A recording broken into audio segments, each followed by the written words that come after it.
एक शहर में एक बहुत ही बड़ा परिवार रहता था। हरी एक ऑफिस में काम किया करता था। एक दिन हरी जब घर आता है तो सबको एक खुशखबरी सुनाता है। अरे कहाँ हो सब, जल्दी आओ जल्दी। क्या हुआ बेटा? क्या हुआ हरी, क्यों शोर मचा रहे हो? अरे वाह बाबूजी, बात ही कुछ ऐसी है कि क्या बताऊं। पहले जरा विमला को आने दो, फिर बताता हूँ। हाँ जी, मैं भी आ गई। अब बताओ क्या हुआ?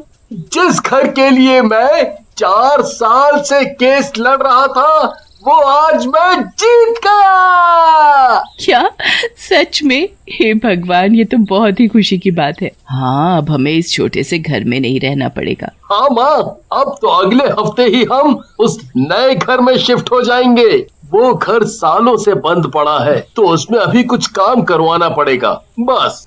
कोई नहीं जी, इतने साल इंतजार किया है तो कुछ दिन और सही। हरी अपने उस घर की मरम्मत करवाने लगता है। वो घर काफी बड़ा होता है और उसमें बहुत सारे कमरे और एक सुंदर सा बगीचा भी होता है। हरी तो बस दिन गिन रहा होता है कि कब वो अपने परिवार के साथ उस घर में शिफ्ट होगा। उस घर को ठीक करने के लिए हरी ने कुछ लोगों को काम पर लगा रखा होता है। एक दिन जब उस घर में काम चल रहा होता है तो हरी को अपने पीछे एक परछाई महसूस होती है। वो जल्दी से पीछे मुड़कर देखता है तो वहाँ कोई भी नहीं होता।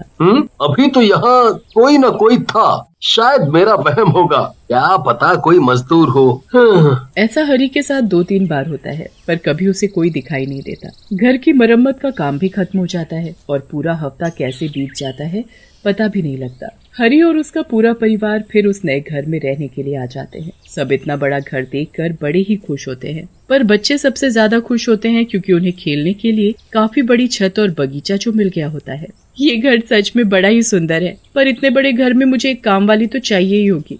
हाँ, मैंने पहले ही एक काम वाली से बात कर ली है, वो शाम से काम पर आ जाएगी, तुम चिंता मत करो। ठीक है। शाम को शांति नाम की एक काम वाली आती है जिसे बिमला काम पर रख लेती है। बिमला को शांति के आने से काफी आराम मिलता है। एक दिन जब बिमला बगीचे की साफ सफाई कर रही होती है तभी वहाँ एक आदमी आता है। वो आदमी दिखने में कुछ अजीब ही होता है। आप कौन और क्या काम है? जी मैम साहब, मैं शांति का पति हूँ। वो शांति ने बताया था कि आपको एक धोबी की भी जरूरत है, तो इसीलिए मैं आ गया। हाँ, धोबी की तो बहुत ही जरूरत थी। काफी कपड़े हो गए हैं, ऊपर से पर्दे, चादर और जाने क्या क्या। मेरे तो बिल्कुल बस का नहीं है जो मैं इतने कपड़े धो पाऊँ। आपको चिंता करने की जरूरत नहीं है, मैं सब कपड़ा फटाफट धो दूंगा। आप बस मुझे कपड़े लाकर दे दो। ठीक है, मैं अभी लेकर आई। बिमला अंदर से कपड़े लाती है और उन सब कपड़ों की एक गठरी बनाकर उस धोबी को देने लगती है। देखो, कपड़े बिल्कुल अच्छे से चमकने चाहिए। मेरे पति को गंदे कपड़े जरा भी पसंद नहीं है। अरे मेम साहब, आप परेशान ना हो, मैं बहुत अच्छे से कपड़े धोऊंगा। हाँ। बिमला अब जाकर चैन की सांस लेती है। उसे शांति और धोबी की वजह से बड़ा ही आराम मिलता है। शांति अपनी सफाई में लग जाती है और धोबी भी कपड़े लेकर वहाँ से चला जाता है। बिमला आराम से बगीचे में जाती है क्योंकि उसे तो घर का कोई काम करना ही नहीं पड़ता। कुछ देर बाद धोबी वापस आ जाता है। बिमला दोबारा उस धोबी को आते देख हैरान होती है। हे भगवान, ऐसा ना हो कि कपड़े धोने को मना कर दे। ये लीजिए मेम साहब, आपके कपड़े। अरे भैया, क्या बात हो गई? आपको पैसे कम लग रहे हैं तो मैं कुछ पैसे भी दे सकती हूँ, पर आप ऐसे कपड़े धोने से मना मत करना। आप ये कैसी बात कर रही हो मेम साहब, मैं तो कपड़े धोकर ही लेकर आया हूँ। कपड़े धोकर भी ले आए? पर तुम अभी तो कपड़े लेकर गए थे, तो इतनी जल्दी कैसे कपड़े धुलकर सूख भी गए? अरे मेम साहब, मैं बहुत ही फटाफट काम करता हूँ, यही तो खूबी है मेरी। चलो अच्छी बात है, मैं तुम्हारा हिसाब महीने के आखिर में किया करूँगी। बाकी तुम कपड़े लेने हर 2 दिन बाद आ जाए करना। कभी अगर कपड़े नहीं हुए तो मैं शांति को बता ही दूंगी। नहीं नहीं मेम साहब, उसको नहीं बताना, मैं खुद ही आ जाया करूँगा। कपड़े हुए तो ठीक, और नहीं भी हुए तो भी ठीक। अब तो हर 2 दिन बाद वो धोबी कपड़े लेने आया करता, पर वो कुछ ही देर में कपड़े धोकर वापस भी ले आता था। बिमला को ये बात बड़ी अजीब लगने लगी थी। गर्मी हो या ठंड, पर कोई भी कैसे इतनी जल्दी कपड़े धोकर और उन्हें सुखाकर वापस ला सकता है। एक दिन इस बारे में शांति को बोल ही देती है। शांति, तुम्हारा पति बड़ी जल्दी ही काम नहीं कर देता? मेरा पति? आप मेरे पति को कैसे जानती हो? कैसी बातें कर रही हो शांति, तुम्हें तो पता ही है कि वो हमारे कपड़े धोता है। मेरे पति कपड़े धोता है? ये आप क्या बोल रही हो मालकिन? मेरा पति तो दूध बेचता है, वो कब से कपड़े धोने लग गया? अरे पर तुमने ही तो उसे यहाँ भेजा था। आप ये सब क्या बोल रही हो मेम साहब? मैं उसे क्यों यहाँ भेजूंगी? वो दूध बेचता है और सुबह से शाम तक शहर से बाहर रहता है। उसे तो आपके घर का रास्ता भी नहीं पता, तो वो यहाँ कैसे आ सकता है? वो तुम्हारा पति नहीं है तो आखिर ऐसे झूठ बोलकर कौन हमारे घर आ रहा है? मुझे इसका पता लगाना ही होगा। एक तो मुझे पहले से ही अजीब लग रहा था, क्योंकि कोई भी 10 मिनट में ढेर कपड़े धोकर और उन्हें सुखाकर कैसे ला सकता है? 10 मिनट में? क्या बात कर रही हो मेम साहब? मुझे तो जरूर ये राजू ही लग रहा है। राजू? ये राजू कौन है? वो एक धोबी था मेम साहब। एक दिन जब वो नदी के पास बैठकर कपड़े धो रहा था तो अचानक जाने कहां से वहां एक मगरमच्छ आ गया और उसे खा गया। उसके मरने के बाद भी बहुत बार लोगों ने उसी जगह किसी को कपड़े धोते देखा है, जबकि वहां तो कोई धोबी नहीं जाता। मुझे तो तुम्हारी ये बात सुनकर बहुत ही डर लग रहा है। अगर वो कोई भूत है तो अब मैं क्या करूंगी? आप घबराओ मत मेम साहब। एक काम करो, आज या कल जब भी वो धोबी कपड़े लेने आएगा तो बिल्कुल वैसे ही रहना जैसे आपको कुछ पता ही नहीं है। उसके बाद आप और मैं उसका पीछा करके देखेंगे कि आखिर में वो सच में भूत है भी या नहीं। हाँ, ये सही तरीका है। पर तुम मेरे आसपास ही रहना, क्योंकि मुझे बहुत ही डर लग रहा है। आप चिंता मत करो मेम साहब, मैं आपके आसपास ही रहूंगी। अगले दिन जब शांति और बिमला दोनों रसोई में काम कर रहे होते हैं, तभी कोई बेल बजाता है। बिमला और शांति दोनों चौंक जाते हैं। लगता है वही धोबी आया है। इस वक्त वही आता है। आप डरो मत और जाकर दरवाजा खोलो। बिमला और डरते डरते बाहर जाकर दरवाजा खोलती है तो सच में वही धोबी बाहर खड़ा होता है। बिमला के तो होश ही उड़ जाते हैं।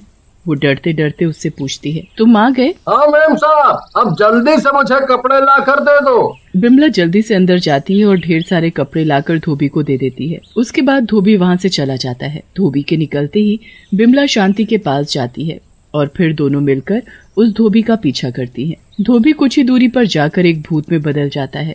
हे भगवान, ये तो सच में भूत ही है। मैंने आपसे कहा था ना मेम साहब कि मुझे वो राजू का भूत ही लग रहा है। देखो मेरी बात सच हो गई। हाँ शांति, ये तो सच में भूत निकला। मुझे तो कभी शक ही नहीं हुआ था।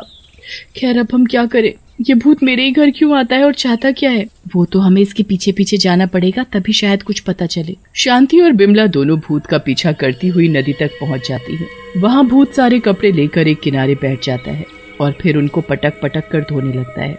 शांति और बिमला दोनों एक पेड़ के पीछे छिपकर ये सब देख रही होती हैं। बस एक दिन और बाकी है। कल अमावस की रात है। कल हरी के कपड़े धोने के बाद रात को मुझे उस आदमी का शरीर मिल जाएगा। फिर मुझे भूत की जिंदगी जीने की कोई जरूरत नहीं है।